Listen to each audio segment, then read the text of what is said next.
Hello students, तो कैसे हैं आप लोग। आज मैं आपके लिए इस वीडियो में लेकर आया हूँ जीएसटी क्या होती है और जीएसटी से संबंधित सभी प्रॉब्लम को सोल्व करने वाला हूँ। तो वीडियो को जरा सा भी स्किप मत कीजिएगा। तो मेरा नाम है मोहित टाक और आप देख रहे हैं कॉमर्स अड्डा। तो आइए शुरू करते हैं जीएसटी।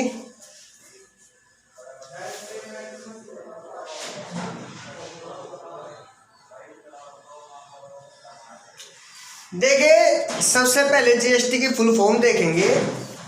जीएसटी की फुल फॉर्म होती है गुड्स एंड सर्विस टैक्स। देखिए, गुड्स मैंने होता है वस्तु या माल, और सर्विस मैंने होता है सेवा,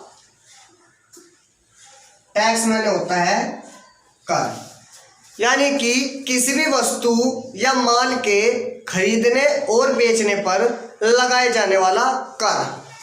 अब कर की तो बात हो गई और ये भी पता होना चाहिए ये कर कौन सा है। देखिए, हमारे दो तरह के कर होते हैं, यानी कि टैक्स जो हमारे होते हैं वह दो प्रकार के होते हैं। एक तो होता है डायरेक्ट टैक्स और एक होता है इनडायरेक्ट टैक्स। डायरेक्ट टैक्स को हिंदी में प्रत्यक्ष कर कहते हैं और इनडायरेक्ट को हिंदी में अप्रत्यक्ष कर कहते हैं। डायरेक्ट टैक्स होते हैं जो किसी भी व्यक्ति की आय पर लगाया जाता है। दोस्तों,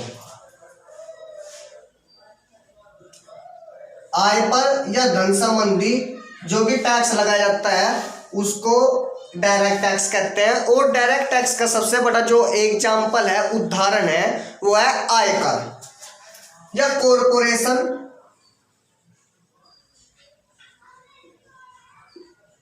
या किसी भी प्रॉपर्टी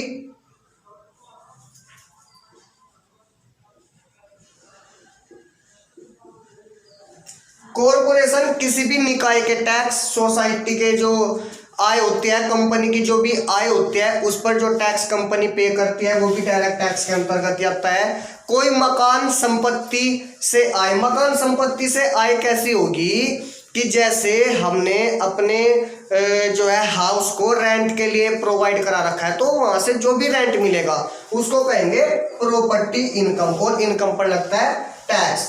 तो हम यहाँ पर डायरेक्ट टैक्स की बात नहीं करेंगे क्योंकि जीएसटी जो है एक इनडायरेक्ट टैक्स है। इनडायरेक्ट टैक्स वे होते हैं जो किसी भी माल के क्रय या विक्रय से संबंधित होते हैं, यानी कि अप्रत्यक्ष कर। अप्रत्यक्ष कर तो किसी भी माल के बेचने पर या खरीदने पर जो भी टैक्स लगेगा उसको कहेंगे जीएसटी। जीएसटी एक अप्रत्यक्ष कर है। जीएसटी में जो टैक्स शामिल किए हैं सरकार ने वो है दो तरीके से, यहां पर हम विभाजित करेंगे। एक तो होगा केंद्रीय सरकार द्वारा और एक होगा राज्य सरकार द्वारा। केंद्र में क्या होगा कि जैसे उत्पादन शुल्क, उत्पादन शुल्क को कहेंगे एक्साइज ड्यूटी।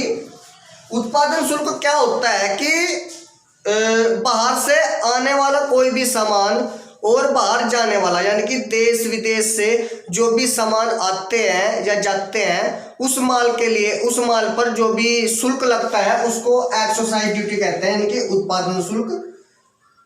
दूसरा होता है सीएसटी, यानी कि सेंट्रल सेल्स टैक्स, यानी कि जो भी केंद्रीय आधार पर बिक्री होती है उस पर लगाए जाने वाला कर, विक्रय कर। और तीसरा होता है सर्विस टैक्स। सर्विस टैक्स क्या होता है कि सेवा कर। देखिए, कोई भी कंपनी है अगर वो अपना उत्पादन निकालती है और उसको पब्लिश करती है तो उस पर जो भी टैक्स का प्रावधान होगा, जितना भी टैक्स लिया जाएगा उसकी सेवा से संबंधित वो हो जाएगा हमारा सर्विस टैक्स। ठीक है, इन पर जो वसूला जाता है यह केंद्र सरकार द्वारा वसूला जाता है। ठीक है, जो अप्रत्यक्ष में शामिल है, यानी कि जीएसटी में शामिल है। अब बात कर लेते हैं राज्य की, जो स्टेट लेवल के टैक्स जीएसटी में शामिल हैं, क्योंकि जीएसटी एक अप्रत्यक्ष कर है। जैसे ऑक्ट्रॉय टैक्स या फिर एंट्री टैक्स। देखिए, ऑक्ट्रॉय टैक्स क्या होता है कि जब हम एक दूसरे राज्य से माल मंगवाते हैं या माल भेजते हैं, तो उस सीमाओं में माल को जाना, अपनी राज्य वाले जिस राज्य में हम माल को पहुंचा रहे हैं वहां पर टैक्स लिया जाता है, तो उसी को कहेंगे ऑक्ट्रॉय या एंट्री टैक्स, जो कि वहां की राज्य सरकार लेती है जहां पर हम माल पहुंचा रहे हैं, माल का सेवा प्रदान कर रहे हैं। एक होता है परचेज टैक्स। परचेज टैक्स होता है कि क्रय, देखिए हमने दूसरे राज्य से माल क्रय किया यानी कि परचेज किया, तो परचेज करने पर जो भी टैक्स की दर से एक निर्धारित सरकार लेगी उसको कहेंगे परचेज टैक्स, यानी कि क्रय करने पर जो भी टैक्स पे करेंगे उसको परचेज टैक्स कहेंगे, जो भी क्रय से संबंधित होगा। एक होता है इंटरटेनमेंट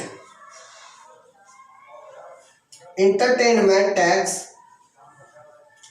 देखिए, इंटरटेनमेंट टैक्स क्या होता है, मान लीजिए किसी भी सिनेमा घर में कोई भी मूवी आई और उसका टिकट खरीदने के लिए जो टिकट का मूल्य है वह 100 रुपीज है, लेकिन उस 100 रुपीज के लिए, उस 100 रुपीज टिकट के लिए हमें 128 यानी कि 128 रुपये पे करने पड़े।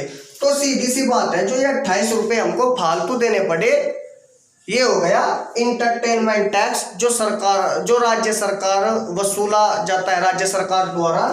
इसकी जो दर होगी स्टूडेंट्स वो 28% होगी। ठीक है, इसी तरह लग्जरी।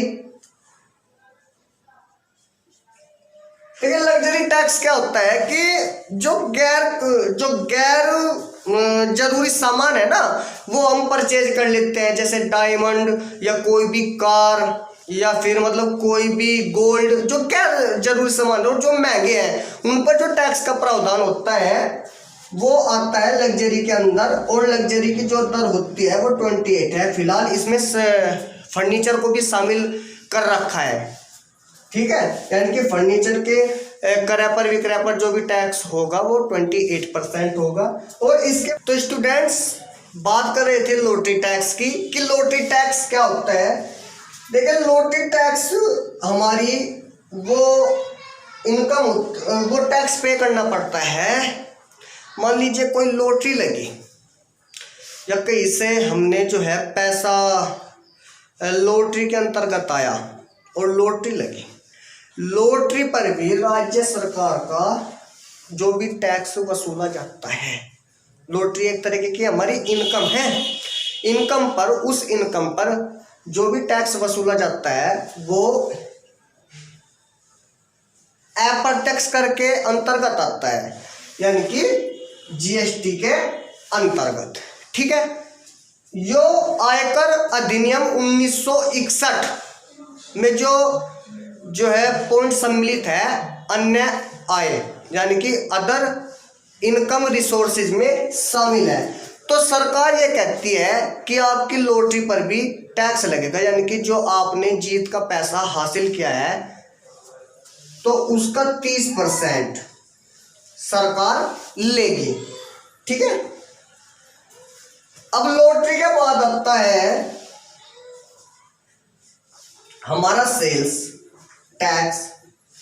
अगर हम एक ही राज्य के अंदर विक्रय कर रहे हैं, एक ही राज्य के अंदर विक्रय कर रहे हैं, विक्रय का मतलब होता है माल को बेचना। अगर वो एक ही राज्य के अंदर कर रहे हैं तो फिर जो केंद्र सरकार द्वारा CST वसूल किया जाता था वो नहीं होगा, ये तब वसूल किया जाएगा जब हम एक राज्य से अपना माल दूसरे राज्य में सेल्स करते हैं, यानी कि विक्रय करते हैं। अगर एक ही राज्य में हम सेल्स करेंगे तब हमारा जो है केंद्र सरकार द्वारा वसूला नहीं जाएगा, उस पर केवल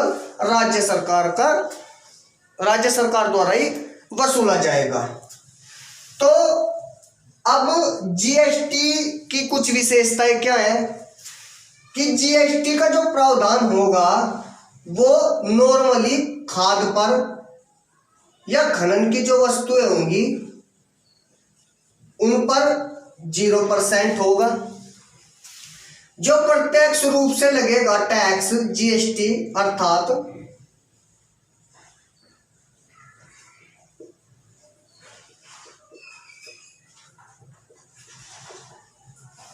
वो 5%,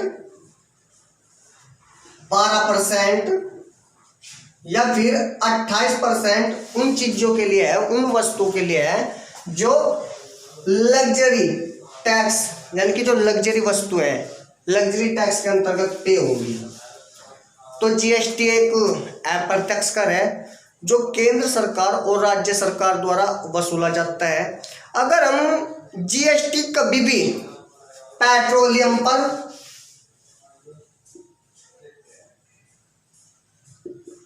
एक तो पेट्रोलियम पर, एक वेजिस पर, वेजिस मैंने होता है मजदूरी, और स्वास्थ्य संबंधी जो भी सेवाएं प्रदान की जाएंगी या एजुकेशन संबंधी यानी कि शिक्षा संबंधी जो भी सेवाएं प्रदान की जाएंगी जीएसटी उन पर एग्जेम्प्ट है। एग्जेम्प्ट का मतलब है कर मुक्त है, उन पर कोई जीएसटी नहीं पे करना पड़ेगा।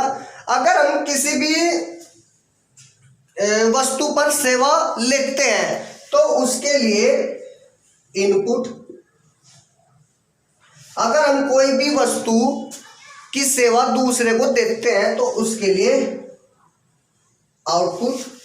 तो जीएसटी का जो सही अर्थ होगा कि वस्तु व माल की सेवा प्रदान करने पर जो भी टैक्स लगाया जाएगा वो होगा जीएसटी। जीएसटी लागू जो हुआ वो 1 जुलाई 2017 से भारत में लगना शुरू हुआ, क्योंकि भारत सरकार का यह मानना था कि इन सारे टैक्सों को समाप्त करके सिर्फ एक ही टैक्स कर दिया जाए। तो पूरे भारत में जो भी टैक्स लागू होगा वो जीएसटी होगा, वन नेशन वन टैक्स। अब बात कर लेते हैं जीएसटी के क्लासिफिकेशन की। क्लासिफिकेशन ऑफ जीएसटी यानी कि जीएसटी का क्लासिफिकेशन कितने प्रकार की होगी। जीएसटी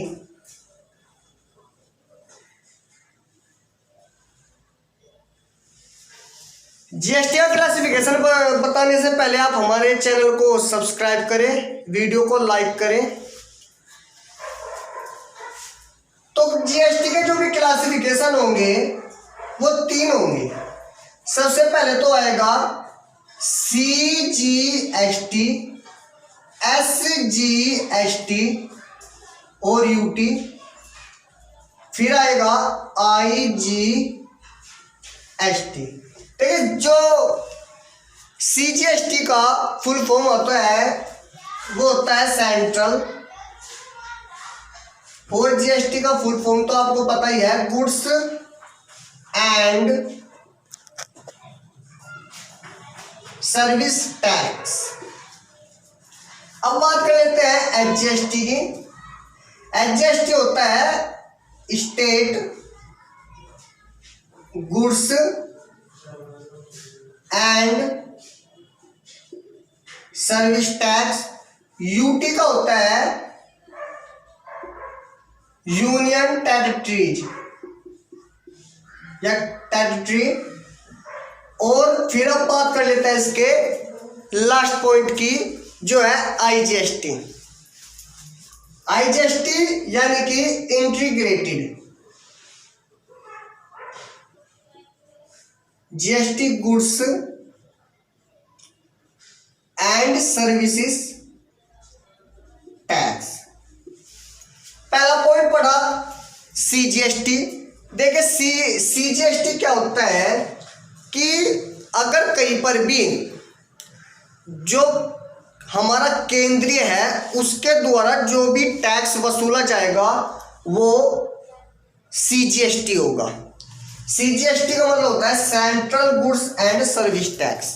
सेंट्रल मैंने केंद्रीय है।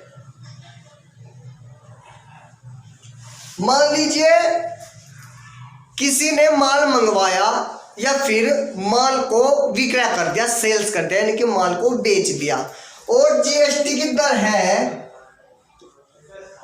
12%। तो जो 12% जो ये दर है इसका आधा यानी कि 6% होगा सीजीएसटी और 6% होगा एसजीएसटी जो, और यह राज्य सरकार द्वारा यानी कि जो स्टेट गवर्नमेंट होगी उसके द्वारा वसूला जाएगा। और स्टेट गवर्नमेंट ही फिर जो हमारा सीजीएसटी आया है 6%, इसको अपने पास रखकर ये वाला टैक्स केंद्र सरकार को यानी कि सेंट्रल गवर्नमेंट को भेज दिया जाएगा। ऐसे ही अगर पूरा जीएसटी होगा तो उसमें सीजीएसटी का भी मैटर होगा और एचजीएसटी का भी। अब बात कर लेते हैं हम यूटी की। देखिए अगर हम एक ही राज्य में कोई भी माल सेल्स करते हैं या परचेज करते हैं और वह राज्य केंद्र शासित है, केंद्र शासित का मतलब है कि सीधा सीधा उस राज्य पर भारत सरकार का शासन चलता है, तो उसके लिए जो नाम आएगा चाहे तो आप एचजीएसटी भी कह सकते हैं और यूनियन टेरिटरीज भी कह सकते हैं। यूनियन टेरिटरीज होता है केंद्र शासित जहां पर भारत सरकार का सीधा शासन होता है। तो केंद्र शासित जो भी प्रदेश में माल का क्रय विक्रय होगा उस पर जो भी अप्रत्यक्ष रूप से जीएसटी लागू होगा उसमें हम यूटी का नाम भी लिख सकते हैं। जैसे हमने यहाँ पर लिखा central goods and service tax, तो union territories goods and service tax. ठीक है, अब बात कर लेते हैं आईजीएसटी की यानी कि integrated goods and service tax.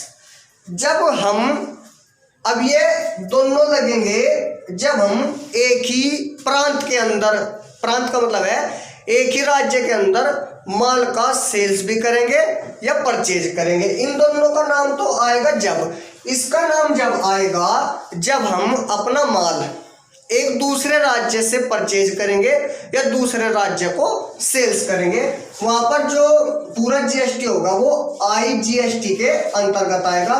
इस पर केवल और केवल सेंट्रल गवर्नमेंट द्वारा वसूला जाएगा आईजीएसटी। ठीक है, तो आज के लिए इस वीडियो में इतना ही। वीडियो पसंद आई हो तो वीडियो को लाइक और शेयर जरूर करें। जय हिंद, जय भारत।